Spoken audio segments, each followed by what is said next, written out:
Hello friends, నేను వర్తమాని భవ అనే పుస్తకంలో ఈ యొక్క మ్, ఆ, కథని మీకు తెలియజేస్తాను. అంటే ఒక పెద్ద ఫేమస్ అయినటువంటి గుడి ఉంటుంది. ఈ గుడిలో చాలా అద్భుతమైన గుడి అన్నమాట. అక్కడ చాలామంది బిచ్చగాళ్ళు ఉంటారు కదా. ఆ కిందన ఒక బిచ్చగాడు ఉన్నాడంట. ఒక ఆయన రోజు వెళ్తున్నాయని గమనించాడు.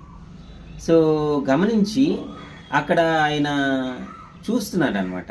ఈయన రోజు వస్తున్నాడు, ఆయన కూర్చున్నాడు, అక్కడే ఉండి అడుక్కుంటున్నాడు, అందరినీ అడుగుతున్నాడు.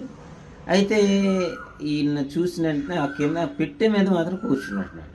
సో ఒకసారి అడిగాడు, ఏంటి మీరు ఆ పెట్టె మీద కూర్చుంటున్నారు కదా, ఆ పెట్టె మీద మీరు అందులో ఎప్పుడైనా మీరు ఆ పెట్టెలో చూసారా, తెరచి చూసారా అని అడిగితే, "ఆ, లేదు, నేను మా నాన్నగారు కూడా అలాగా తెరచి చూడలేదు, మా తాతగారు కూడా అలాగా చూడలేదు" అని చెప్పడంతో,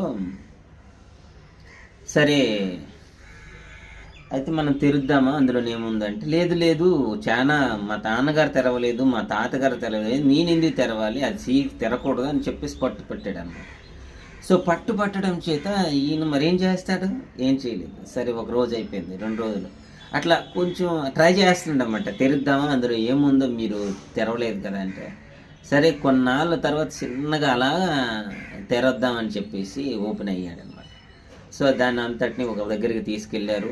అక్కడ వెళ్ళిన తర్వాత అక్కడ ఏం జరిగిందంటే, తెరేసి ఓపెన్ చేశారనమాట. చేస్తే చాలా సంపద అందులో ఉంది, చాలా అద్భుతమైన సంపద. అంటే అప్పట్లో ఉన్నటువంటి కళాఖండాలన్నీ అందులో ఉన్నాయి. సో బంగారు ఆభరణాలు అందులో ఉన్నాయి, వజ్రాలు అప్పుడు ఉన్నాయి, అప్పట్లో నాణేలన్నీ ఉన్నాయి. అంటే అప్పట్లో ఏదైతే విలువైన సంపద ఏదైతే ఉందో అదంతా పెట్టెలో ఉందన్నమాట.